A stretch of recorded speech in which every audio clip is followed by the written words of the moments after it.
முன் அத்தியாயத்தில் சொல்லிய மந்திரம் சொல்ல முடியாவிட்டால், அதாவது யதோ த்ரூவினம் சம்பும் சிவமாவாஹயாம் யகம் மேற்கூறிய முறைப்படியே சிவபெருமானை ஆவாகனம் செய்கிறேன் என்று லிங்கமூர்த்தத்தில் சிவபெருமான் இருப்பதாக பாவித்து விதிப்படி உபசாரங்கள் செய்ய வேண்டும்.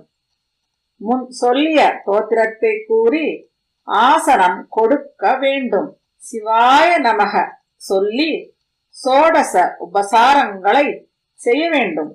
அப்படியே கூறி சர்வ வியாபியான பெருமானுக்கு பாத்தியம் ஆசமனம் கொடுத்து வேத மந்திரங்களால் பஞ்சாமிர்தமும் தான் விரும்பிய பழங்களும் அத்தர் பனிநீர் சந்தனம் முதலிய பரிமள திரவியங்களும் சுத்த ஜலமும் அபிஷேகித்து தான் கையெட்டும் தூரத்தில்